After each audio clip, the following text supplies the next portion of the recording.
Hello everyone, welcome to Telugu One Academy and to our mains answer rating program app for TGPSC and APPSC. So far we have covered chapter 1, chapter 2, chapter 3 of the Constitution of India. At the same time, we have also covered some of the topics from judicial system in India. ఈరోజు supreme court related ఇంకొక questions చూద్దాం. At the same time administrative tribunals and subordinate judiciaries మీద క్వశ్చన్స్ని చూద్దాం. Let's start our discussion for today. In order to achieve a reduction in the pendency of cases and a return to Supreme Court's original role as a final appellate court, setting up a National Court of Appeal is the need of the hour. Discuss. See, క్వశ్చన్లు ఏమడుగుతున్నారు? In order to achieve a reduction in the pendency of cases, so కేసెస్లో తగ్గుదల రావడానికి and return to supreme court's original role as a final appellate court అనేది supreme court యొక్క original role, right? So దానికి వెళ్ళడానికి setting up a national court of appeal is the need of the hour. They are asking for national court of appeal, NCA, national court of appeal is the need of the hour. Discuss, keyword వచ్చేసి discuss అంటున్నారు. Keyword discuss అన్నప్పుడు ఏం చెప్పాను? Advantages discuss చేయాలి, at the same time disadvantages కూడా discuss చేయాల్సిన అవసరం అనేది ఉంటుంది. ప్రపోర్షన్ ఎంత ఉండాలి? అరౌండ్ 70% ఇది ఉంటే 30% ఆన్సర్లో ఖచ్చితంగా ఉండాలి. ఏవైతే కన్సర్న్స్ ఉన్నాయో వాటిని కూడా క్లియర్గా మెన్షన్ చేయాలి. డిస్కస్ అన్నప్పుడు టాపిక్ని 360 degreesలో కవర్ చేయాల్సిన అవసరం అనేది ఉంటుంది. ఇక్కడ క్వశ్చన్ వచ్చేసి క్లియర్ అయిపోయింది కదా. క్వశ్చన్లో జ్యుడిషియరీలో పెండెన్సీ కేసెస్ ఉన్నాయి, వాటిని తగ్గించడానికి సుప్రీంకోర్టులో ఒక NCAని ఎస్టాబ్లిష్ చేయాల్సిన అవసరం ఉంది అని చెప్తున్నారు. తద్వారా ఏమవుతుంది? సుప్రీంకోర్టు అనేది ఓన్లీ ఒక అప్పీలేట్ కోర్టులా మాత్రమే చూడబడుతుంది, రైట్? సో దానికోసం ఏం చేయాలి అనేది అడుగుతూ ఉన్నారు, right? So again question related to the pendency of cases, very very important. యూపీఎస్సీలో రెగ్యులర్గా అడగడం జరుగుతూ ఉంటుంది. మోస్ట్లీ గ్రూప్ 1లో కూడా అడిగే అవకాశం అనేది ఉంది. ఇంట్రడక్షన్, పెండింగ్స్ గురించి మాట్లాడుతున్నారు కాబట్టి ఎంత పెండెన్సీ ఉంది దాని గురించి మెన్షన్ చేస్తే సరిపోతుంది. Supreme court of India is burden with significant backlog of cases with 63,693 cases pending as of November 2020. ఇప్పటికీ కూడా నెంబర్ ఆఫ్ కేసెస్ అనేవి 60,000+ కేసెస్ అనేవి పెండింగ్లో ఉన్నాయి. పెండింగ్ గురించి మాట్లాడుతున్నాం కాబట్టి డైరెక్ట్ కేసు యొక్క స్టాట్స్ని మెన్షన్ చేయండి. ఈ ఇయర్ ఎకనామిక్ సర్వేలో ఏదైతే నెంబర్ ఉందో దాన్ని మెన్షన్ చేస్తే ఇంకా బాగుంటుంది, right? The majority of these cases are special leave petitions which diverts courts from its primary role as a constitutional court. Special leave petitions అంటే ఏంటి? లోయర్ కోర్ట్స్లో ఇచ్చిన జడ్జిమెంట్స్ని సుప్రీంకోర్టులో ఛాలెంజ్ చేస్తారు as a leave petition, right? To direct them or to give a stay on this one అని special leave పిటిషన్స్ని file చేయడం అనేది జరుగుతూ ఉంటుంది. ఒకవేళ లోవర్ కోర్ట్స్ ఏవేవి ఉంటాయి, హై కోర్ట్స్ ఉంటాయి, డిస్ట్రిక్ట్ కోర్ట్స్ ఏవైతే ఉన్నాయో వీటిలో వచ్చిన వర్డిక్స్ అనేవి సరిగా లేకపోతే వాటి మీద స్పెషల్ లీవ్ పిటిషన్స్ ఫైల్ చేసి సుప్రీంకోర్టుకి వెళ్ళడం అనేది జరుగుతూ ఉంటుంది, right? So the majority of these cases these are nothing but appeals against the lower courts, right? Appeals against the lower courts which divert the court from its primary role as a constitutional court. Constitutional court అంటే ఏం చేయాల్సి ఉంటుంది? Supreme court మన అందరికీ తెలుసు, it's a guardian of the constitution.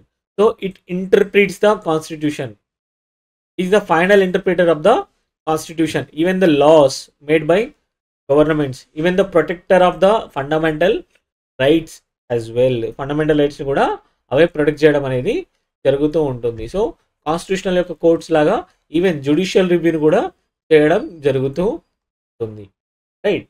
So constitutional court యొక్క విధులు ఏంటి? Interpretation of the constitution and the laws, protector of the fundamental rights, at the same time to perform the judicial review of the actions taken by the executive as well as the decisions taken by the legislation. So ఆ యాక్టివిటీస్ని చేయడం తగ్గించేసి supreme court అనేది ఒక appellate body లాగా అయిపోతూ ఉంది. ఎందుకనంటే నెంబర్ ఆఫ్ కేసెస్ అనేది కూడా సుప్రీంకోర్టులో పెండింగ్లో ఉన్నవి, ఏవే కేసెస్ పెండింగ్లో ఉన్నాయి ఎక్కువగా, ఏవైతే అప్పీలేట్గా వస్తున్నాయో వాటి గురించి ఎక్కువ టైం అనేది స్పెండ్ చేయాల్సిన వస్తుంది. సో తద్వారా సుప్రీంకోర్టు యొక్క వర్క్ ఏదైతే ఉందో కాన్స్టిట్యూషనల్ కోర్టు లాగా ఒక కాన్స్టిట్యూషనల్ మ్యాటర్ మీద డిబేట్ చేయాల్సిన అవసరం ఏదైతే ఉందో వాటి మీద టైం అనేది తగ్గుతూ ఉంది. So this situation undermines its ability to address the critical constitutional issues and maintain the rule of law.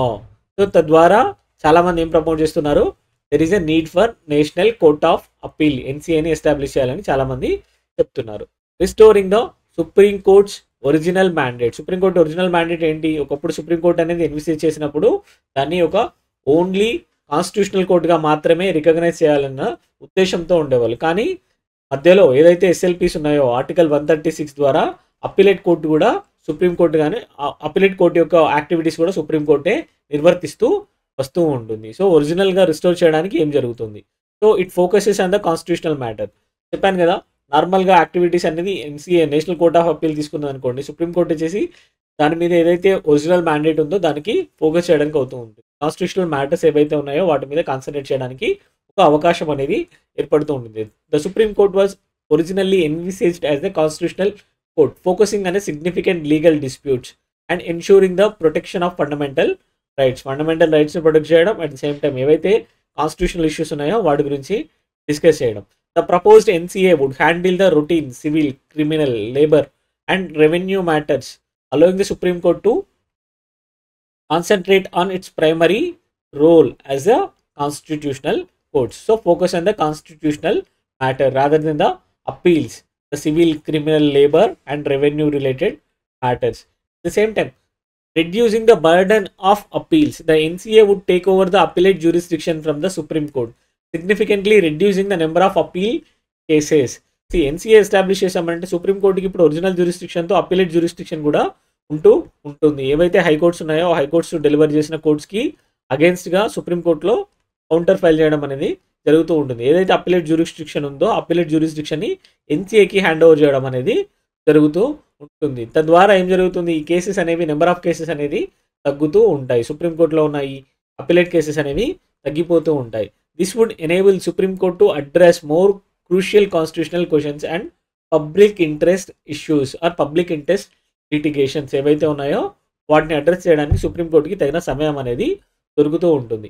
Same time efficient case management. ఎప్పుడైతే బర్డెన్ అనేది తగ్గుతూ ఉందో, బర్డెన్ అనేది సుప్రీంకోర్టు మీద తగ్గుతూ ఉంటుందో, ఆ కేసెస్ అనేవి డైవర్ట్ అయిపోయి ఎన్సీఏకి వెళ్తాయో ఆ టైంలో కేస్ మేనేజ్మెంట్ అనేది చాలా ఈజీ అవుతుంది. సుప్రీంకోర్టులో టైం అనేది ఎక్కువ స్పెండ్ చేయడానికి అవకాశం అనేది దొరుకుతూ ఉంటుంది. The NCA would streamline the process by absorbing 140 categories of cases such as matrimonial, rent control, labour services and land acquisition disputes currently pending in the supreme court. ఈ కేసెస్ ఏవైతే categories ఉన్నాయో అవి వచ్చేసి ఎన్సీఏకి డైవర్ట్ అవ్వడం అనేది జరుగుతూ ఉంటుంది supreme court నుండి. తద్వారా ఏమవుతుంది, సుప్రీంకోర్టు అనేది ఏవైతే కాన్స్టిట్యూషనల్ కేసెస్ ఉన్నాయో వాటి మీద ఎక్కువ కాన్సన్ట్రేట్ చేయడానికి అవకాశం దొరుకుతూ ఉంటుంది. Another thing, enhancing the accessibility and efficiency. Accessibility and efficiency. There is a regional disparity presently. Currently, the states closer to the Supreme Courts like Punjab, Haryana, Uttarakhand, Delhi have a greater number of cases in Supreme Court compared to the distant states like Tamil Nadu, Karnataka, Telangana, Andhra Pradesh. Right? So, ఏవైతే closure states ఉన్నాయో వాళ్ళు ఎక్కువ shares అనేవి, ఎక్కువ cases అనేవి వాళ్ళకి related మాత్రమే ఉండడం జరిగింది. The NCA with regional benches would make justice more accessible and affordable particularly for people from remote regions. Right? So NCA అనేది బెంచెస్, రీజనల్ బెంచెస్ ఎస్టాబ్లిష్ చేసామనుకోండి, like north bench, south bench, west bench and east bench and even central bench. So ఇలా benches establish చేసామనుకోండి, accessibility అనేది పెరుగుతూ ఉంటుంది. Accessibility అంటే ఏంటి? Absence of barriers could be in terms of distance as well. So distance వల్ల కూడా ఇప్పుడు ఒక యాక్సెసిబిలిటీ అనేది ఇష్యూగా ఉంది సుప్రీంకోర్టు రిలేటెడ్లో. ఏవైతే దగ్గరలో ఉన్న స్టేట్స్ ఉన్నాయో వాళ్ళు మాత్రమే ఎక్కువగా అవైల్ చేసుకుంటున్నారు సుప్రీంకోర్ట్స్ యొక్క సర్వీసెస్ని. Various states, distance states like Tamil Nadu, Karnataka, they are not interested in taking the litigation into the supreme court level. కాకపోతే ఒకటేసారి ఎన్సీఏలో రీజనల్ బెంచెస్ పెట్టడం ద్వారా ఏం జరుగుతుంది, ప్రతి ఒక్క స్టేట్స్ కూడా వాటి యొక్క అపీలేట్ జ్యూరిస్డిక్షన్ని యాక్సెస్ చేసుకోవడానికి ఒక అవకాశం అనేది దొరుకుతూ ఉంటుంది. At the same time it also makes it affordable. Affordability అని అంటే లో కాస్ట్గా ఉండడం. రైట్? ప్రజెంట్లీ సుప్రీంకోర్టుకి ట్రావెలింగ్ ఖర్చెస్, అక్కడ ఉండాలన్న ఖర్చెస్ కూడా, అక్కడ ఉన్న లాయర్స్ ఖర్చెస్ కూడా చాలా ఎక్కువగా ఉండడం అనేది జరుగుతుంది. So it is making justice inaccessible and unaffordable. ఎప్పుడైతే ఎన్సీఏని రీజనల్ బెంచెస్ ద్వారా ఎస్టాబ్లిష్ చేస్తామో అప్పుడు జస్టిస్ అనేది యాక్సెసిబుల్గా ఉంటుంది, అఫోర్డబిలిటీ కూడా పెరగడం జరుగుతూ ఉంటుంది.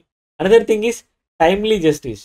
By reducing the supreme courts case load, the NCA would ensure more timely justice. This aligns with the principle of justice delayed is justice denied, enhancing the credibility and efficiency of the judicial system. ఎప్పుడైతే case load అనేది ఏదైతే ఉందో, supreme court మీద ఉన్న case load అనేది తగ్గుతూ ఉందో, దాని ద్వారా ఏమవుతుంది, మిగిలిన పెండెన్సీ ఉన్న కేసెస్ని ఈజీగా సాల్వ్ చేయడానికి ఒక అవకాశం దొరుకుతూ ఉంటుంది.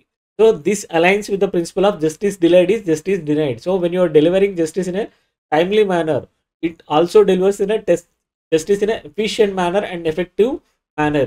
It promotes the credibility and efficiency of the system as well, right? So ఇవి ఏవైతే పాజిటివ్స్ ఉన్నాయో పాజిటివ్స్ గురించి ఈ matter.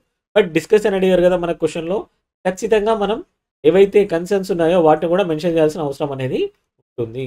The concerns regarding the national court of appeal. First thing, constitutional superiority. Some experts argue that establishing regional benches would dilute the Supreme Court's constitutional authority. There is a concern that the creation of NCA might lead to inconsistencies in the judicial decisions across the regions. ఎప్పుడైతే various బెంచెస్ని establish చేసామనుకోండి, north, south, west, east and the central authorities, so ఒక్కొక్కరు ఒక్కొక్క విధంగా judgements ఇచ్చే అవకాశం అనేది ఉంటుంది. So inconsistency అనేది రావడం, వచ్చే అవకాశం ఉంది అని చెప్పడం జరుగుతూ ఉంటుంది, రైట్? సో ఏదైతే సుప్రీంకోర్టు యొక్క అల్టిమేట్ కాన్స్టిట్యూషనల్ అథారిటీ ఉందో అది ఎన్సీఏకి ఇవ్వడం ద్వారా సుప్రీంకోర్టు యొక్క పవర్ అనేది డైల్యూట్ అవుతుంది అని ఇంకొక వాదన కూడా ఉంది. Another thing is additional judicial layer. NCA would introduce another judicial layer in the hierarchy, potentially complicating the judicial process and causing further delays. ఇప్పుడు ఏం జరుగుతుంది, హైకోర్టులో ఎవరికైనా అగ్రీవ్డ్ పార్టీ ఉన్నారంటే వాళ్ళు సుప్రీంకోర్టుకి వెళ్ళడం జరుగుతూ ఉంటుంది. మధ్యలో ఎన్సీఏని ఒక లేయర్ని ఎస్టాబ్లిష్ చేస్తున్నాం. ఒకవేళ ఎన్సీఏలో కూడా వాళ్ళు సాటిస్ఫై అవ్వకపోతే స్టిల్ కాన్స్టిట్యూషనల్లో ఒక ఇష్యూస్ ఉందని చెప్పేసి వాళ్ళు ఏదో ఒక కాన్స్టిట్యూషనల్ కేసు చూపించేసి లీగల్ డిస్క్రిపెన్సెస్ అన్న మాట మీద మళ్ళీ సుప్రీంకోర్టుకి వెళ్ళే అవకాశం అనేది ఉంది. సో తద్వారా ఏం జరుగుతుంది, ఏదైతే ఒరిజినల్ ఇంటెన్షన్ ఉందో అది డిఫీట్ అయ్యే అవకాశం అనేది ఉంది. ఒరిజినల్ ఇంటెన్షన్ ఏంటి, not to go to supreme court for all the appeals. But ఏం జరుగుతుంది, ఎన్సీఏ ఇచ్చిన దాని తర్వాత కూడా ఇదే ఫైనల్ అవుతుందని చెప్పలేము. ఎప్పుడైతే sufficient matter of constitutional interpretation is involved, it may still further go to the supreme court as well. So still అనేది ఒక అడిషనల్ లేయర్ని యాడ్ చేస్తుంది తప్ప ప్రాబ్లమ్ని సాల్వ్ చేయదు అని చాలామంది అభిప్రాయపడతారు. Another thing is financial and logistical burden. Setting up and maintaining a NCA would require substantial financial resources. This would increase the burden on the exchequer, and added layer of judicial process might also lead to higher expenses and hardships for the litigants, right? So ఏదైతే additional లేయర్ని మనం add చేస్తున్నామో దీనికి ఇక్కడ ఖర్చులు bear చేయాలి, litigants ఎవరైతే ఉన్నారో మళ్ళీ సుప్రీంకోర్టుకి వెళ్తే అక్కడ ఖర్చులు బేర్ చేయాల్సిన అవసరం అనేది ఉంటుంది. At the same time 4 or 5 బెంచెస్ని మెయింటైన్ చేయడం అనేది గవర్నమెంట్ మీద సిగ్నిఫికెంట్ ఫైనాన్షియల్ బర్డెన్గా అయ్యే అవకాశం అనేది ఉంటుంది. It will be a burden on the exchequer. At the same time added layer of judiciary will also cost the litigants. So అది తప్ప మళ్ళీ ఏం లేదు, తర్వాత ఎన్సీఏ నుండి కూడా సుప్రీంకోర్టుకి వెళ్ళే అవకాశం ఉంది అని కొంతమంది అభిప్రాయపడుతూ ఉంటారు. సో కన్సర్న్స్ వచ్చేసి ఏమేమి ఉన్నాయి, కాన్స్టిట్యూషనల్ సుపీరియారిటీ ఏదైతే సుప్రీంకోర్టు ఉందో అది డైల్యూట్ అయ్యే అవకాశం ఉంది, ఒక అడిషనల్ లేయర్ని మాత్రమే యాడ్ చేస్తుందని చెప్పడం జరుగుతుంది. At same time it involves significant amount of logistic and financial. Logistical అని ఎందుకంటున్నామో, ఆల్రెడీ హైకోర్ట్స్లోనే చాలా వేకెన్సీస్ ఉన్నాయి, హైకోర్ట్ బిల్డింగ్స్ అనేవి చాలా కంజెస్టెడ్గా ఉన్నాయి. సో ఈ టైంలో కొత్తగా ఎస్టాబ్లిష్ చేసేసి ఎన్సీఏ అని తీసుకొచ్చేసి చాలా పెద్ద బిల్డింగ్స్ అనేది ఎస్టాబ్లిష్ చేయడం అనేది ఒక ప్రాక్టికల్ సినారియోలో చాలా ఖర్చుతో వ్యయాలతో కూర్చుకున్న పని అని చెప్పడం జరుగుతూ ఉంటుంది. అందుకే లాజిస్టికల్ బర్డెన్ అని అనడం కూడా జరిగింది. కంక్లూజన్ ఎలా రాయాలి, కంక్లూజన్ అనేది ఆల్వేస్ ప్రోగ్రెసివ్గా ఉండాలి. కంక్లూజన్ అనేది జ్యుడిషియల్ రిఫార్మ్స్లో ఎప్పుడైనా కూడా for that matter any issue రిలేటెడ్లో ప్రోగ్రెసివ్గానే కంక్లూజన్ అనేది రాయాలి. డిస్పైట్ ఇట్స్ ఫీజిబిలిటీ, ఏవైతే ఫీజిబిలిటీకి అడ్డంకులు ఉన్నాయో వాటిని ఓవర్కమ్ చేసుకుంటూ ఎస్టాబ్లిష్ చేయాలి అని తప్ప ఇవి పాసిబుల్ కాదు, ఇప్పుడు ఎస్టాబ్లిష్ చేయకూడదు అని ఒక నారో మైండెడ్తో కంక్లూజన్ అనేది అస్సలు రాయకూడదు. కంక్లూజన్ అనేది నెగిటివ్గా రాయకూడదు. Though it's not feasible still ఏదైతే వే ఫార్వర్డ్ ఉందో దానికోసమే ఆన్సర్లో కంక్లూజన్ అనేది రాయండి. Despite the concerns the establishment of national court of appeal NCA is a crucial step towards addressing the issue of judicial backlog and restoring the Supreme Court's focus on its constitutional role. So, despite concerns ఉన్నప్పటికీ ఇది ఒక progressive steps to address the judicial backlog and to restore the supreme court's focus as constitutional body, constitutional interpretator, ఏదైతే guardian of constitution ఉందో దాని విధంగా తీసుకురావడం అనేది చాలా చాలా important. NCA represents a promising solution to reduce the pendency of cases and re-establish Supreme Courts as a final appellate authority for the constitutional matter. ఏవైతే constitutional matters ఉన్నాయో వాటికి మాత్రమే ఫైనల్ అప్పిలేట్ అథారిటీగా గుర్తించడానికి ఒక సోర్స్ లాగా యూజ్ అవుతూ ఉంటుంది. NCA ఏం చేస్తుంది? All civil, criminal, tax, labour related ఏవైతే ఉన్నాయో వాటన్నింటినీ ఇది అజ్యూమ్ చేసుకుంటుంది. సుప్రీంకోర్టు వచ్చేసి కంప్లీట్గా only for appellate authority for the constitutional matter and the original authority for interpretation of the constitution and the protector of the fundamental rights and even the work of judicial review. వీటిని చేయడానికి సుప్రీంకోర్టుకి తగిన time అనేది దొరుకుతుంది అని చెప్పడం. Let us look into another question. What are tribunals? How is Article 323A different from Article 323B of the Indian constitution? ఈ క్వశ్చన్లో ఏమడుతున్నారు? ట్రైబ్యునల్స్ అంటే ఏమిటి, ఆర్టికల్ 323A 323B గల తేడాలు ఏంటి అని అడగడం అనేది జరుగుతూ ఉంటుంది. Very important question. Administrative tribunals అని సిలబస్లో కూడా మెన్షన్ చేయడం అనేది జరిగింది. So it's very important. So tribunals అంటే ఏంటి? ట్రైబ్యునల్స్ అంటే ఒక జుడిషియల్ బాడీస్లా ఉంటాయి. ఏవైతే జుడిషియరీకి ఉన్న పవర్స్ అన్నీ ఉన్నాయో ఒక సమ్మనింగ్ చేసి విట్నెసెస్ని పిలిచేసి ఒక ఆర్డర్స్ ఇష్యూ చేసే అధికారం అనేది ఉంది. సో ఈ బాడీస్కి కూడా same judiciary or quasi judicial బాడీస్కి ఉన్న పవర్స్ అనేవి ఉంటాయి. ఒక కోర్ట్ అయితే ఏదైతే సివిల్ కోర్ట్ ఏదైతే ఉన్నాయో వాటికి ఉండే పవర్స్ అనేవి వీటన్నింటికి ఉండడం జరుగుతూ ఉంటుంది. Moreover these are established by the law itself. లాతోని ఎస్టాబ్లిష్ చేయడం అనేది జరుగుతూ ఉంటుంది. ఎందుకోసం? Specialised adjudication, for specialised adjudication. So ఏదైతే కొన్ని మ్యాటర్స్ ఉంటాయో like related promotion related issues ఉన్నాయి, సో వాటిని హ్యాండిల్ చేయడానికి, ఆర్ ట్యాక్స్ రిలేటెడ్ ఇష్యూస్ ఉన్నాయి, సో వాటిని హ్యాండిల్ చేయడానికి స్పెషలైజ్డ్ మ్యాటర్స్ ఏవైతే ఉన్నాయో వాటిని హ్యాండిల్ చేయడానికి వీటిని ఎస్టాబ్లిష్ చేయడం అనేది జరుగుతూ ఉంటుంది. ట్రైబ్యునల్స్ ఎస్టాబ్లిష్ చేయడం అనేది జరుగుతూ ఉంటుంది. ఇందులో ఎక్స్పర్ట్స్ ఇన్వాల్వ్మెంట్స్ అనేది ఉంటుంది. ఎక్స్పర్ట్స్ ఉండడం వల్ల మ్యాటర్స్ని త్వరగా క్లియర్ చేసే అవకాశం అనేది ఉంటుంది. సో ఎక్స్పర్ట్స్ వచ్చేసి ఏం చేస్తారు? టెక్నికల్ ఎక్స్పర్టీస్ వాళ్ళకి ఏదైతే ఉందో ఆ ఎక్స్పర్టీస్ని తీసుకురావడం అనేది జరుగుతూ ఉంటుంది. ఒరిజినల్గా ఈ ట్రైబ్యునల్ సిస్టమ్ ఏదైతే ఉందో ఇది కాన్స్టిట్యూషన్లో మెన్షన్ చేయబడలేదు. Only 42nd constitutional amendment act ద్వారా ఇన్సర్ట్ చేయడం అనేది జరిగింది. Article 323A and article 323B. A for administrative tribunals, B for other one. So ఏవైతే ఉన్నాయో పార్లమెంట్కి కొన్ని రైట్స్ ఉంటాయి, స్టేట్స్ అథారిటీస్కి కొన్ని రైట్స్ అనేవి ఉండడం జరుగుతూ ఉంటుంది. రైట్. సో ఇవి ఇంకా ఒక brief introduction about the tribunals.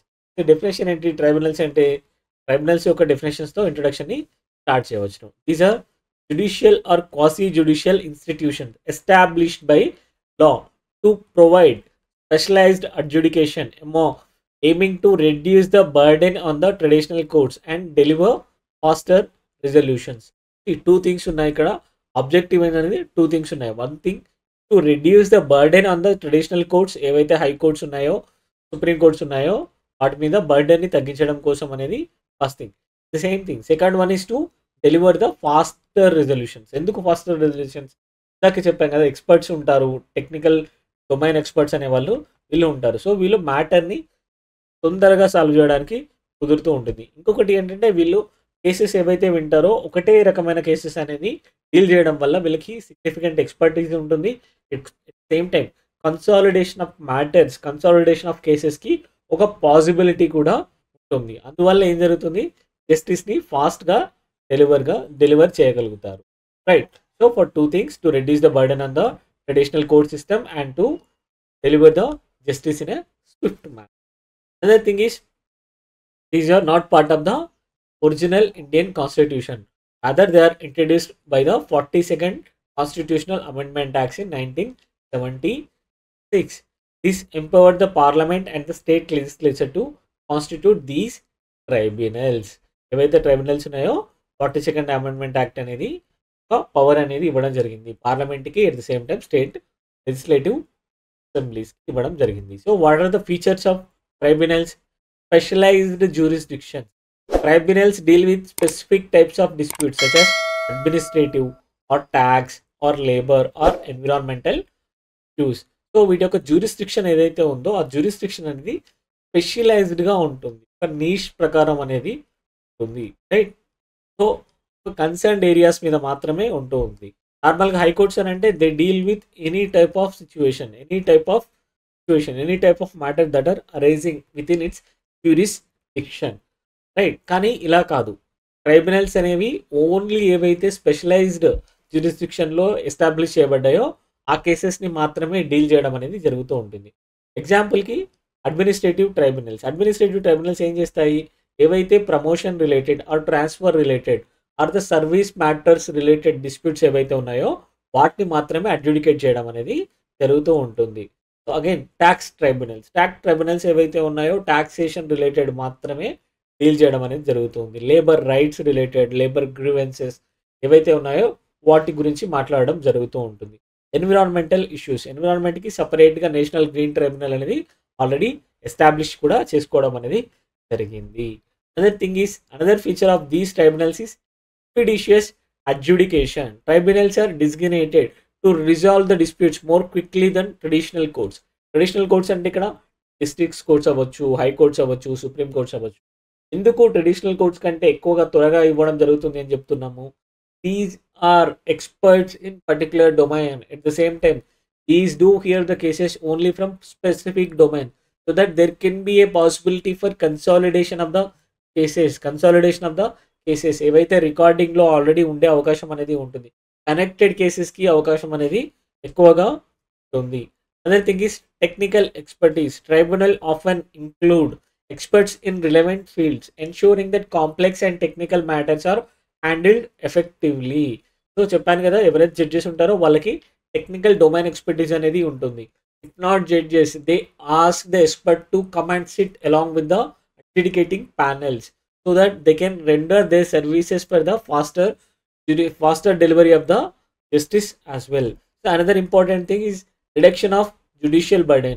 The main aim is to alleviate the caseload of the regular courts, particularly in specialized areas. ఎప్పుడైతే ఇలాంటి కేసెస్ స్పెషలైజ్డ్ ఏరియాస్లో ఉన్న కేసెస్ అనేవి రెగ్యులర్ కోర్ట్స్కి వెళ్తాయో ఇంకా టైం ఎక్కువ తీసుకోవడం అనేది జరుగుతుంటుంది. Constitutional related are legal cases related ఉన్నాయనుకోండి, అవి త్వరగా అడ్జుడికేట్ చేయబడతాయి. బట్ ఏవైతే స్పెషలైజ్డ్ కేసెస్ ఉన్నాయో, ఏరియాస్ ఉన్నాయో, వాటిని జడ్జెస్ వినాలి, అర్థం చేసుకోవాలి, మళ్ళీ ఏమైనా డౌట్స్ ఉంటే క్లారిఫికేషన్ తీసుకోవాలి. వీటన్నింటికి లెంతీ ప్రొసీజర్ అవుతుంది. సో టైం ఎక్కువ తీసుకునే అవకాశం అనేది ఉంటుంది. So main aim of these tribunal system is to reduce the burden on the regular court systems well, right? So these are the difference between the article 323A and article 323B. So article 323A functionality wise, so article 323A specifically provides for the establishment of tribunals to deal with the disputes and complaints related to the recruitment and conditions of the services of public servants. So ఏవైతే public servants related, appointment related ఏవైతే complaints ఉన్నాయో, ఆ transfer related complaints ఏవైతే disputes ఉన్నాయో వాటిని మాత్రమే deal చేయడానికి ఈ 323A కింద ఒక అడ్మినిస్ట్రేటివ్ ట్రైబ్యునల్స్ని ఎస్టాబ్లిష్ చేయడం అనేది జరిగింది. Specifically deals with the disputes and complaints related to the service related మాత్రమే వినడం జరుగుతూ ఉంటుంది. So who is the establishing authority? Tribunals under article 323 can only be established by the parliament. పార్లమెంట్కి మాత్రమే పవర్ ఉంది ఆర్టికల్ 323A కింద ట్రైబ్యునల్స్ని establish చేయడానికి. This centralisation ensures uniformity in handling the service related matters across the country. So ఏదైతే ఒకటే centralisation ఎందుకు పెట్టారు అని అంటే ఒక యూనిఫార్మిటీని ఎన్ష్యూర్ చేయడానికి. ఏవైతే సర్వీస్ రిలేటెడ్ కేసెస్ ఉన్నాయో వాటిని డీల్ చేస్తున్నప్పుడు ఒకే రకమైన విధానాలని దేశమంతటా అమలుపరచడానికి ఓన్లీ పార్లమెంట్ మాత్రమే అధికారం ఇచ్చేసి ఒక సెంట్రలైజ్డ్ సిస్టమ్‌ని ఎస్టాబ్లిష్ చేయడం అనేది జరిగింది. The same time hierarchy of the tribunals. ఈ ట్రైబ్యునల్ సిస్టమ్‌లో ఏమైనా హైరార్కీ అనేది ఉంటుందా?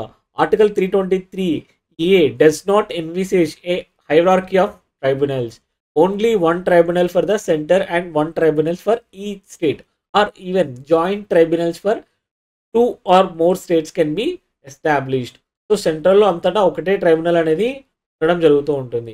ఎగ్జాంపుల్ వచ్చేసి క్యాట్ ఉంటుంది. Central administrative tribunals. ఏవైతే సెంట్రల్ సర్వీసెస్ రిలేటెడ్ మ్యాటర్స్ ఏవైతే ఉన్నాయో వాటన్నింటిని క్యాట్ చూడడం అనేది జరుగుతుంది. సిమిలర్‌గా ఎస్సీఐటీస్ ఎక్కువగా ఉంటాయి. స్టేట్ అడ్మినిస్ట్రేటివ్ ట్రైబ్యునల్ స్టేట్ లెవెల్‌లో ఉండడం అనేది జరుగుతూ ఉంటుంది. ఇవి స్టేట్ అడ్మినిస్ట్రేటివ్ ఇష్యూస్‌లో ఏవైతే ఉన్నాయో స్టేట్ సివిల్ సర్వెంట్స్ ఎవరైతే ఉన్నారో ఆర్ ఎనీ గవర్నమెంట్ సర్వీసెస్ ఎవరు ఉన్నారో వాటికి సంబంధించిన గ్రీవెన్సెస్‌ని ఎస్సీఐటీస్ చూడడం అనేది జరుగుతూ ఉంటుంది. Other thing is article 323B. So what is the functionality? Article 323B allows for the establishment of tribunals for a broader range of matters, including the taxation, foreign exchange, industrial and labor disputes, land reforms, urban property ceilings, and tenancy rights.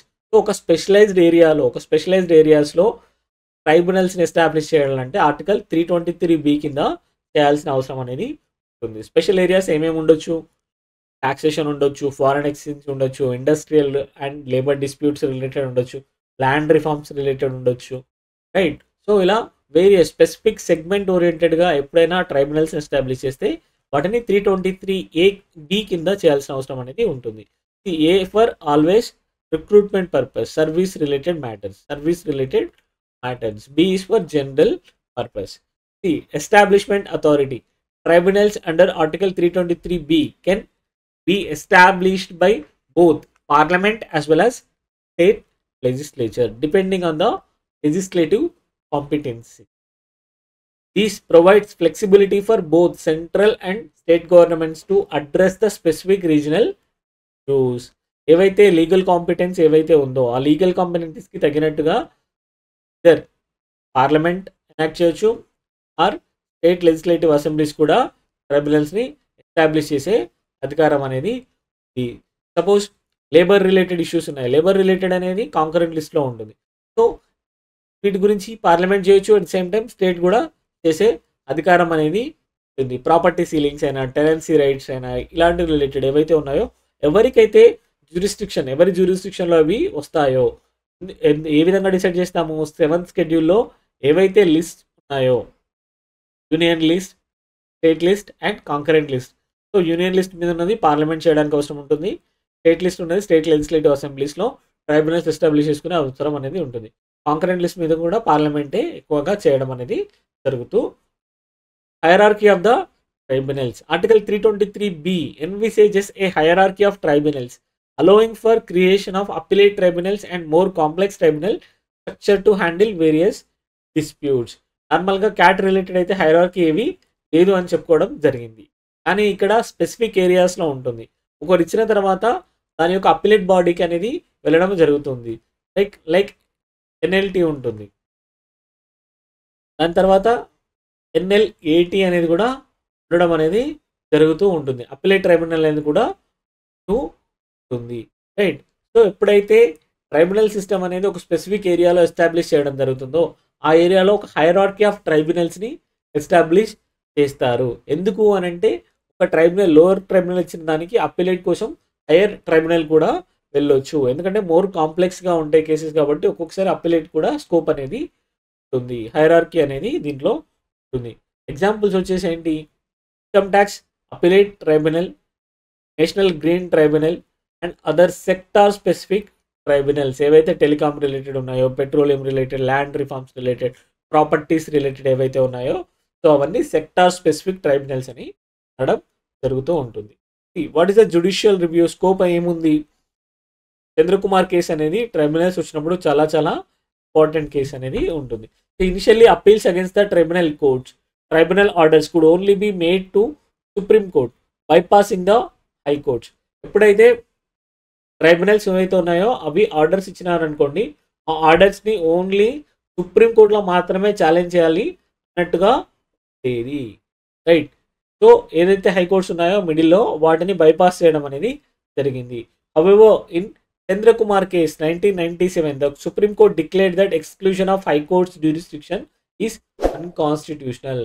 So హైకోర్ట్‌కి ఏదైతే వెళ్ళకుండా హైకోర్ట్‌ని bypass చేస్తూ supreme కోర్ట్‌కి రావడం, హైకోర్ట్‌కి ఎటువంటి మ్యాటర్స్‌లో ఎటువంటి jurisdiction లేదనడం unconstitutional అవుతుంది అని చెప్పడం జరిగింది. సో ట్రైబ్యునల్స్ ఏవైతే పర్టికులర్ స్టేట్ జ్యూరిస్డిక్షన్‌లో ఉన్నారో వాళ్ళు సుప్రీం కోర్ట్‌కి డైరెక్ట్‌గా వెళ్ళకుండా హైకోర్ట్‌కి కూడా వెళ్ళొచ్చు అని చెప్పడం జరిగింది. Now judicial remedies available against the tribunal orders through both high courts as well as the supreme court ensuring A balanced review mechanisms. ఈ హైకోర్ట్స్ని కంప్లీట్గా పక్కకు చేస్తే సుప్రీం కోర్ట్ మీద ఇంకా కేసెస్ అనేది పెండింగ్లో పెరిగే అవకాశం అనేది ఉంది. ఇంకొకటి హైకోర్ట్ అనేది ప్రతి స్టేట్లో ఉండడం జరుగుతుంది. మోర్ ఆర్ లెస్ ఆల్మోస్ట్ అన్ని స్టేట్స్లో ఉండడం జరుగుతుంది. సో యాక్సెసిబిలిటీ అనేది ఎక్కువగా ఉంటుంది. They are affordable as well. So వాటిని బైపాస్ చేస్తూ డైరెక్ట్గా ఎస్సీకి రావడం అనేది సుప్రీంకోర్టుకి రావడం అనేది కాన్స్టిట్యూషనల్. సుప్రీంకోర్టుకి మాత్రమే ఉంది అనడం కాన్స్టిట్యూషనల్ని చెప్పడం జరిగింది. సో రెండింటికి ఉంది అని చెప్పడం ద్వారా ఒక బ్యాలెన్స్డ్ వ్యూని తీసుకున్నారు. ఒక బ్యాలెన్స్డ్ వ్యూని తీసుకోవడం జరిగింది. So what is the conclusions అనేది ట్రైబ్యునల్స్ యొక్క ఇంపార్టెన్స్ రాయడం ద్వారా కంక్లూడ్ చేయొచ్చు. Tribunals play a crucial role in India's judicial system by providing specialised and expedited adjudication in specific areas of law. So crucial role అనేది play చేయడం అనేది జరుగుతూ ఉంటుంది. ఏవైతే స్పెషలైజ్డ్ రోల్స్ ఉన్నాయో వాటిలో ఎక్స్పెడైటెడ్ అడ్జుడికేషన్ ప్రొవైడ్ చేయడానికి ట్రైబ్యునల్స్ అనేవి చాలా క్రూషియల్ రోల్ని ప్లే చేస్తాయి. While article 323A focused on service related matters and is under the exclusive purview of the parliament, article 323B covers broad range of issues and allows for the involvement of both central and state legislature according to their jurisdiction or legal competency or legislative competency. The tribunal system continues to evolve, ensuring the justice is delivered efficiently and effectively across various domains. The tribunal system అనేది నార్మల్గా నెమ్మదిగా start అయింది, ఇంకా evolve అవుతూనే ఉంది ఇండియాలో. So ensuring the justice is delivered efficiently and effectively. Efficiently అని అంటే ఏమని చెప్పాను, తక్కువ రిసోర్సెస్ యూజ్ చేసుకున్నాను, తక్కువ రోజుల్లో జస్టిస్ని డెలివర్ చేస్తే ఎఫిషియెంట్గా పనిచేసింది. ఎఫెక్టివ్లీ అని అంటే ఏదైతే జస్టిస్ రావాల్సి ఉందో దాన్ని కూడా డెలివర్ చేయడం. Both are very important. Efficiency is important, effectiveness is also very important across various domains. చాలా డొమైన్స్ ఏదైతే ఉన్నాయో డొమైన్ స్పెసిఫిక్ ఉన్న వాటిలో జస్టిస్ని డెలివర్ చేయడంలో ఈ ట్రైబ్యునల్స్ అనేవి ముఖ్య భూమిక పోషిస్తున్నాయి అని చెప్పవచ్చును. Right, let's look into another question. Highlight the challenges faced by lower judiciary in India, suggest measures for enhancing their productivity. ఈ క్వశ్చన్లో ఏమడుగుతున్నారు, the challenges faced by the lower judiciary in India, suggest measures for enhancing their productivity. వాటి యొక్క ప్రొడక్టివిటీని పెంచడానికి ఎటువంటి మెజర్స్ని తీసుకోవాలని అడగడం జరుగుతూ ఉంటుంది. First thing, they are asking for the challenges faced by the lower judiciary in India, at the same time measures for addressing the productivity. So ఈ ఛాలెంజెస్ని అడ్రస్ చేసి ఎలా ప్రొడక్టివిటీని పెంచాలి అని అడగడం అనేది జరుగుతుంది.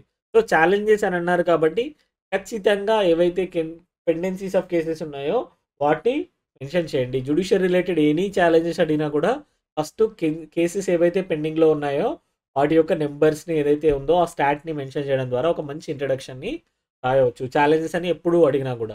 The lower judiciary encompassing the district and subordinate courts is typically the first point of judicial interaction for litigants in India. So lower judiciary అంటే ఏంటి అనేది ఇక్కడ మెన్షన్ చేయడం అనేది జరుగుతుంది. So the district and subordinate courts is typically the first point of contact between the litigants and the court system. According to the economic survey 2018-19, there are over 3.53 crore pending cases in the Indian judicial system, with district and subordinate courts accounting for 87.54 of these cases. ఏవైతే 3.5 crore pending cases ఉన్నాయో వాటిలో approximately ఒక 87% అనేది lower కోర్ట్స్లోనే పెండింగ్గా ఉన్నాయి అని అంటే ఎంత situation అనేది ఎంత గ్రీవెస్గా ఉందో అర్థం అవుతుంది. రైట్, సో సిచ్యువేషన్ ఎంత సీరియస్గా ఉందో తెలుస్తుంది. రైట్, 87% ఆఫ్ ద కేసెస్ అనేవి లోవర్ కోర్ట్స్లోనే పెండింగ్లో ఉన్నాయి. ఎకనామిక్ సర్వే అనేది కొంచెం బిట్ ఓల్డ్ది, కానీ మోరల్లెస్ ఇప్పటికీ కూడా సిమిలర్ స్టాట్స్ అనేవి ఉండడం జరిగింది. ఇన్ఫ్యాక్ట్ ఇంకా లోవర్ జ్యుడిషియరీలో ఏవైతే ఉన్నాయో కేసెస్ అనేవి పెండింగ్లో పెరగడం జరిగింది. ఈ ప్రజెంట్ కన్నా 88 to 89% అనేది ఏదైతే లోవర్ జ్యుడిషియరీలో పెండింగ్ ఆఫ్ ద కేసెస్ ఉన్నాయి. So challenges face by the lower judiciary in India. ఈ ఛాలెంజెస్ ఏవైతే ఉన్నాయో వాటిని మెన్షన్ చేయాల్సిన అవసరం అనేది ఉంది. The lower judiciary in India faces several challenges that impede its efficiency and effectiveness. So ఎక్కువ టైం పడుతూ ఉంది డెలివర్ చేయడానికి.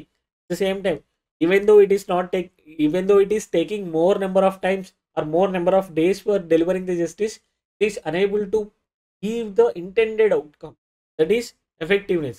It is not able to produce the intended outcome. Efficiency అనేది తక్కువగానే ఉంది, ఎఫెక్టివ్నెస్ అనేది తక్కువగానే. ఇలాంటి క్వశ్చన్స్లో మనం పాయింట్స్ రాస్తున్నప్పుడు ఒక కాజ్ అండ్ ఎనాలిసిస్లో మోడల్లో రాయాలి. కాజ్ రాయాలి, అట్ సేమ్ టైం ఇంపాక్ట్ అనేది రాయాలి. క్లియర్గా చూపించడం కోసం హెడ్డింగ్స్ పెట్టాను, కాజ్ అండ్ ఇంపాక్ట్ అనేది. The first thing, resource constraint. Cause ఏంటి? The infrastructure of many lower courts is inadequate. So lack of infrastructure, lack of sufficient courtrooms, technological support and basic amenities which hamper the judicial process. So ఇవన్నీ లేవు అని చెప్పడం జరుగుతుంది. Outcome ఏంటి అని, impact ఏంటి అనేది మళ్ళీ ఇంకొక లైన్లో చెప్పడం జరుగుతుంది. We can club these two things as well. ఈ రెండింటిని క్లబ్ కూడా చేయొచ్చు, బట్ ఎప్పుడైతే ఉంటుందో కాస్ట్ మెన్షన్ చేయాలి, దానివల్ల వచ్చే ఇంపాక్ట్ ఏదైతే ఉందో దాన్ని మెన్షన్ చేయాల్సిన అవసరం అనేది ఉంటుంది. కాజ్ ఇక్కడ ఏంటి? ఇన్ఫ్రాస్ట్రక్చర్ అనేది సరిగా లేదు. ఏ విధంగా ఇంపాక్ట్ చేస్తుంది? Causing delays in case processing. At the same time and inability to handle the growing number of cases efficiently. From 2006 to 2017 the number of cases initiated in the lower courts increased from 15 million to 20 million. So cases యొక్క number అనేది పెరుగుతూ ఉంది. Earlier ఏంటి? 15 million cases అనేవి initiate అయ్యేవి, కానీ ఇప్పుడు 20 millionకి పెరిగిపోయింది. దీన్ని తగ్గట్టు ఒక ఇన్ఫ్రాస్ట్రక్చర్ అనేది పెంచడం లేదు. ఇన్ఫ్రాస్ట్రక్చర్ అనేది సిమిలర్గా స్టాగ్నేట్ అయ్యి అంతే లెవెల్లో ఉండడం జరుగుతుంది. సో కేసెస్కి నెంబర్ తగినట్లుగా ఇన్ఫ్రాస్ట్రక్చర్ని ఆగ్మెంటేషన్ అనేది జరగడం లేదు. At same time man power shortage. Cause ఏంటి? There is a significant gap between the sanctioned strength of judges and actual number of serving judges. Sanction number of judges అనేవాళ్ళు approximately 22,750 members ఉన్నారు, కానీ ఎంతమంది ఉన్నారు అవైలబుల్గా? 17,891 జడ్జెస్ మాత్రమే lower జ్యుడిషియరీలో ఉన్నారు. So there is a significant number of vacancies in the lower judiciary, right? So ఇది cause. దీని ద్వారా ఎఫెక్ట్ ఏం జరుగుతూ ఉంటుంది? జడ్జెస్ ఎవరైతే ఉన్నారో ఆ judges are overburden with high caseload leading to a slower adjudication and increased pendency అనేది రోజు రోజుకి పెరిగిపోతూ ఉంది. At the same time it is leading to the slower adjudication.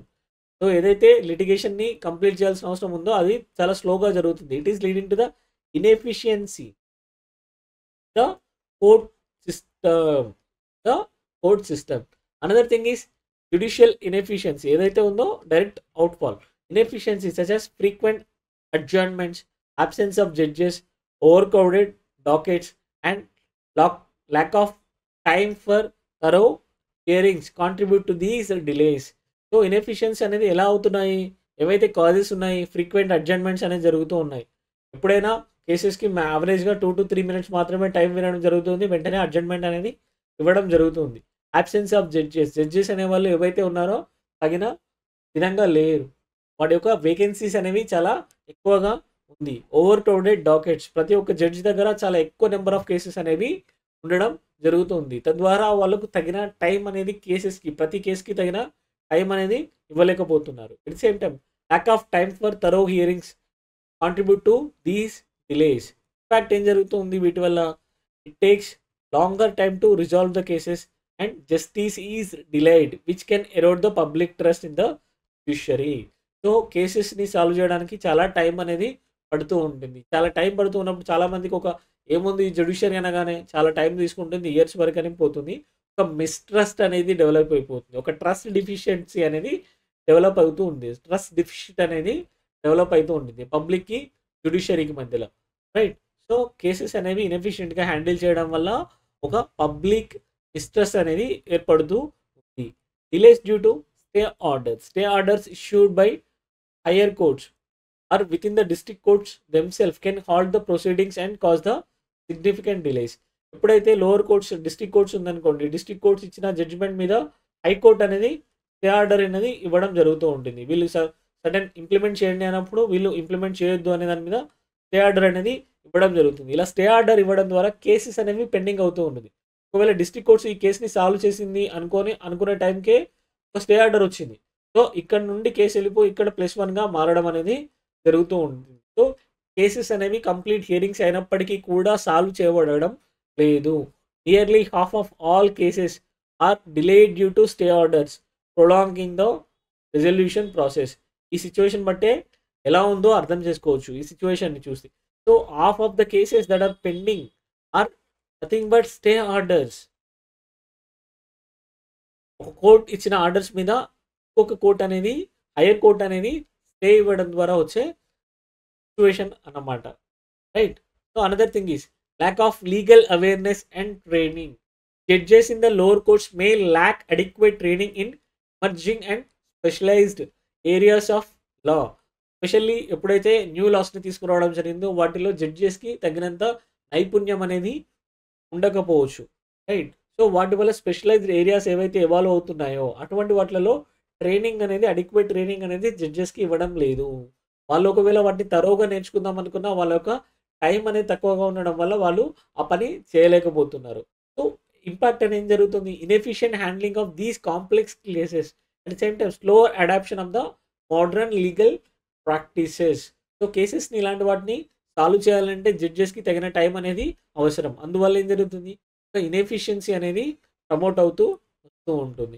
So modern legal practices ఏవైతే ఉన్నాయో వాటి యొక్క adoption అనేది కూడా చాలా తక్కువగా ఉంది లోవర్ జ్యుడిషియరీలో, స్పెషల్లీ లోవర్ జ్యుడిషియరీలో చాలా తక్కువగా ఉంది. ఈవెన్ ద ఆర్బిట్రేషన్ ప్రాసెస్ ఏవైతే ఉన్నాయో అవి కూడా వాటి యొక్క అడాప్షన్ ఏవైతే ఉందో లోవర్ జ్యుడిషియరీలో చాలా తక్కువగా ఉంది. ఈ క్వశ్చన్లో మనల్ని మెజర్స్ కూడా అడిగారు. Measures to enhance the productivity అని అడిగారు. So we are mentioning measures to enhance the productivity of lower judiciary. First thing first, clearing the backlog of cases. So solution ఏం ప్రపోజ్ చేస్తున్నాము? Appoint additional judges to clear the existing backlog of cases. And estimated 2279 additional judges are needed at the district court levels to achieve 100% clearance rate. ఏవైతే ఉన్నాయో ఇప్పుడున్న cases అన్నింటినీ solve చేయడానికి approximately 2200+ judges అనే వాళ్ళు additional judges అవసరం అవుతూ ఉన్నారు to achieve the 100% clearance case. So impact ఏం జరుగుతుంది దీనివల్ల? మనం తీసుకున్న దానివల్ల it reduces the pendency and ensure the faster resolution of the cases. ఏవైతే కేసెస్ ఉన్నాయో వాటి పెండెన్సీస్ని తగ్గిస్తూ ఉంటుంది. At the same time faster రిజల్యూషన్కి ప్రమోషన్ అనేది జరుగుతూ ఉంటుంది. So centralised recruitment systems.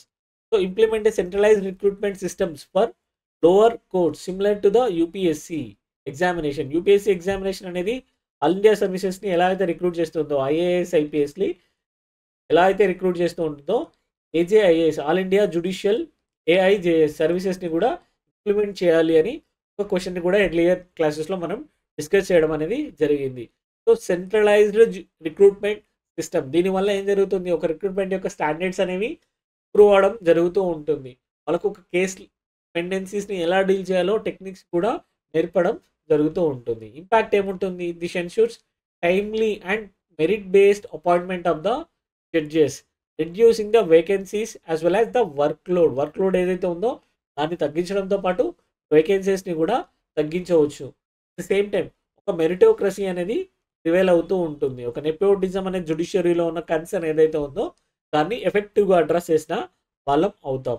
Same time creation of Indian courts and tribunal services ICTS establish a specialised service to manage the administrative aspects of the judiciary, allowing the judges to focus on adjudication aspect only. ఇప్పుడు నార్మల్గా ఏం జరుగుతుంది? కేసెస్ని handling చేసేటప్పుడు ఒక్కొక్కసారి cases మేనేజ్మెంట్లో judges involve అవ్వాల్సి వస్తూ ఉంటుంది. సో రెగ్యులర్ స్టాఫ్ మేనేజ్మెంట్ లెవెల్లో, హ్యూమన్ రిసోర్సెస్ మేనేజ్మెంట్, సో దాన్ని కంప్లీట్గా ఒక ఆల్ ఇండియా సర్వీస్ ఏదైతే ఇండియన్ కోర్ట్స్ అండ్ ట్రైబ్యునల్ సిస్టమ్ని ఎస్టాబ్లిష్ చేసేసి వాళ్ళకి కంప్లీట్గా డెలికేట్ చేయాలనేది ఒక ప్రపోజల్ ఉంది. దాని ద్వారా జడ్జెస్ యొక్క వాళ్ళ యొక్క కోర్ యాక్టివిటీ ఏదైతే అడ్జుడికేషన్ ఉందో దాన్ని మాత్రమే ఫోకస్ చేయాల్సిన అవసరం అనేది ఏర్పడుతూ ఉంటుంది. Other thing is deployment of technology, expand the e courts mission mode project, enhance the national judicial data grid to digitalize the case records and streamline the case management. ఈ supreme court అనేది ఈ courts mission mode ప్రాజెక్ట్ని తీసుకోవడం జరిగింది. ఎందుకు? To foster the digitalisation process. ఏవైతే digitalisation ప్రాసెస్ని తీసుకొస్తున్నారో కోర్ట్ సిస్టమ్స్లో దాన్ని ఎక్స్పెడేట్ చేయడానికి, త్వరగా తీసుకురావడానికి దీన్ని తీసుకురావడం అనేది జరిగింది. ఇది అన్ని కోర్ట్స్లకి లోయర్ జ్యుడిషియరీ లెవెల్ వరకు ఎస్టాబ్లిష్ చేయడం అనేది, ఎక్స్పాండ్ చేయడం అనేది అవసరం ఉంది. At the same time, enhance the national judicial data grid to digitalize the case records. So, judicial data grid లో ఏముంటుంది? అంత ముందుకు కోర్ట్స్ పాస్ చేసిన ఆర్డర్స్ ఏవైతే ఉన్నాయో, జడ్జిమెంట్స్ ఏవైతే ఉన్నాయో, ఎల్పీస్ లీగల్ ఇంపార్టెన్స్ ఏవైతే ఉన్నాయో, కేసెస్ ఏవైతే ఉన్నాయో వాటి యొక్క రికార్డ్ అనేది ఒకటే దగ్గరలో దొరకడం అనేది జరుగుతూ ఉంది. దాని ద్వారా రెఫరెన్స్ అనేది ఈజీగా అయిపోతూ ఉంటుంది, రైట్? సో ఒక రెఫరెన్స్ అనేది ఈజీగా ఉండడం వల్ల ఒక ప్రెసిడెంట్స్ ఏవైతే అంతకుముందు ఉన్న లీగల్స్ ఉన్నాయో వాటి ద్వారా ఈవెన్ ఆర్టిఫిషియల్ ఇంటెలిజెన్స్ కూడా యూజ్ చేసేసి కేసెస్ని ఈజీగా సాల్వ్ చేసే అవకాశం అనేది ఉంటుంది. అట్ సేమ్ టైం ఒక ట్రాన్స్పరెన్సీ అనేది పెరుగుతూ ఉంటుంది, యాక్సెసిబిలిటీ పెరుగుతూ ఉంటుంది, ఓవరాల్గా ఎఫిషియన్సీ ఇంప్రూవ్ అవుతూ ఉంటుంది. Increase the number of working days, extend the number of working days for subordinate courts which is currently 244 days per year on average. On యావరేజ్గా ఎన్ని రోజులు జరుగుతుంది? లోయర్ జ్యుడిషియరీ 244 days అనేది జరుగుతూ ఉంటుంది. సో ఈ డేస్ని ఇంక్రీజ్ చేయండి. సాటర్డేస్ కూడా వర్కింగ్ డేస్ పెట్టడం ద్వారా, ఈవెన్ ఏవైతే కోర్టుకున్న హాలిడేస్ ఉన్నాయో వాటిని తగ్గించుకోవడం ద్వారా అప్రాక్సిమేట్లీ 300 days వరకు ఈ నెంబర్ని ఇంక్రీజ్ చేయాలనేది ఒక ప్రపోజల్ అనేది. దాని ద్వారా ఏం జరుగుతూ ఉంటుంది? కెపాసిటీ ఇంక్రీజ్ అవుతుంది, కోర్టు యొక్క కెపాసిటీ అనేది ఇంక్రీజ్ అవుతూ ఉంటుంది. To hear the cases and resolve the cases. At the same time capacity building and training, ఇది అన్నిట్లలో వచ్చే solution. Provide regular training for the judges to keep them updated on the new laws, legal practices and the technology trend. So వీళ్ళకి రెగ్యులర్గా training ఇవ్వాలి. వే మీద new loss ఏవైతే వస్తున్నాయో వాటి మీద ట్రైనింగ్ ఇవ్వాల్సిన అవసరం ఉంది. లీగల్ ప్రాక్టీసెస్ ఏవైతే కొత్త ప్రాక్టీసెస్ ఎవాల్వ్ అవుతున్నాయో వాటి మీద ట్రైనింగ్ ఇవ్వాల్సిన అవసరం ఉంటుంది. టెక్నాలజీ ఇన్కార్పొరేషన్ మీద కూడా ట్రైనింగ్ అనేది ఇవ్వాల్సిన అవసరం ఉంటుంది. ఫ్యాక్ట్ ఎలా జరుగుతూ ఉంటుంది?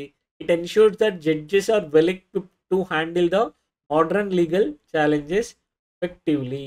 సో జడ్జెస్ చాలా ఇప్పుడు ఏవైతే మోడర్న్ కేసెస్ అనేవి వస్తున్నాయి, సపోజ్ ఒక బిట్ కాయిన్స్ రిలేటెడ్ కేసు అనేది వచ్చింది అనుకోండి, అలాంటి కేసెస్ని హ్యాండిల్ చేయాలంటే ఖచ్చితంగా జడ్జెస్కి ఏదైతే బిట్ కాయిన్స్ ఉందో, అండర్లయింగ్ బ్లాక్ చైన్ మెకానిజం ఏదైతే ఉందో వాటి గురించి ఒక ఐడియా అనేది ఉండాల్సిన అవసరం అనేది ఉంటుంది. సో టెక్నాలజీ రిలేటెడ్ ట్రైనింగ్స్ ఇవ్వడం ద్వారా ఇటువంటి కేసెస్ని ఈజీగా హ్యాండిల్ చేసే అవకాశం అనేది ఏర్పడుతూ ఉంటుంది. సో టెక్నాలజీ మీద కూడా రెగ్యులర్గా ట్రైనింగ్ అనేది ఇవ్వాల్సిన అవసరం. So what is the conclusion? Addressing the challenges faced by the lower judiciary through targeted reforms and enhancements is crucial for improving it's productivity.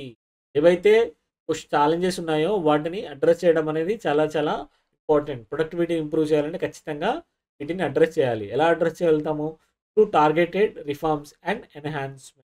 A coordination between the government and the judiciary is essential to implement these measures effectively, which will lead to more efficient, transparent and responsive judicial system in India. Efficient అంటే తక్కువ time తీసుకోవాలి, transparent అంటే which is open to all, పబ్లిక్కి ఏదైతే ఉందో ఆ decision తీసుకునేవి పబ్లిక్కి తెలుస్తూ ఉండడం. Same time responsive, the ability to respond back to the litigants in a positive manner and immediate manner. So responsiveness అనేది పెరుగుతూ ఉంటుంది. టైమ్లీ జస్టిస్ ఇచ్చామనంటే that is nothing but responsive judicial will enhance the public trust. Same time contribute to the better governance and economic growth. గవర్నెన్స్కి ఎలా అవుతుంది? ఎప్పుడైతే litigations అనేవి తగ్గుతూ వస్తాయో, ఆర్ లిటిగేషన్స్ ఉన్న లిటిగేషన్ని త్వరగా సాల్వ్ చేసామంటే ఆ ప్రాక్టీసెస్ అనేవి లీగల్ సిస్టంలోకి ఇన్కార్పొరేట్ అవడం ద్వారా గవర్నెన్స్ అనేది పెరుగుతూ ఉంటుంది. At same time economic growth ఏదైతే ఉందో, కాంట్రాక్ట్స్ ఉన్నాయో వాటిని కార్పొరేట్ ఆర్ ఎన్ఫోర్స్ చేయడంలో జ్యుడిషియరీ అనేది క్రూషియల్ రోల్ అనేది ప్లే చేయడం అనేది జరుగుతూ ఉంటుంది. ఈజ్ ఆఫ్ డూయింగ్ బిజినెస్కి కావాల్సిన కండ్యూసివ్ ఎన్విరాన్మెంట్ని ఎస్టాబ్లిష్ చేయడంలో జ్యుడిషియరీ కూడా చాలా క్రూషియల్ రోల్ అనేది ప్లే చేయడం అనేది జరుగుతూ ఉంటుంది. ఎందుకు అని అంటే ఎప్పుడైతే అగ్రీవ్డ్ పార్టీస్ ఉన్నాయో జ్యుడిషియరీ దగ్గరికి వెళ్ళినప్పుడు అవి టైమ్లీ జస్టిస్ డెలివర్ చేయలేదనుకోండి, ఆ టైంలో బిజినెస్ కాన్ఫిడెన్స్ ఏదైతే ఉందో, investors confidence in that economy ఏదైతే ఉందో అది తగ్గిపోతూ ఉంటుంది. సో ఇన్వెస్టర్స్ కాన్ఫిడెన్స్ని పెంచడానికి కూడా అడ్జుడికేషన్ రేట్ అనేది చాలా త్వరితగతిన ఉండడం అనేది అవసరం ఎకనామిక్ గ్రోత్ అనేది. At same time overall public trust, జ్యుడిషియరీకి ఏదైనా కేసు తీసుకెళ్తే మనకు న్యాయం జరుగుతుంది అని ఒక పబ్లిక్లో ఒక పాజిటివ్ ఒపీనియన్ ఉండాలి. ఇది డెమోక్రసీకి చాలా చాలా అవసరం. సో పబ్లిక్ ట్రస్ట్ని ఇంప్రూవ్ చేయడానికి కూడా ఈ కేసెస్ ఏవైతే ఉన్నాయో వాటిని క్లియర్ చేయడం అనేది చాలా చాలా. Thank you. Do attempt these questions. Let me know if you have any queries. Thank you.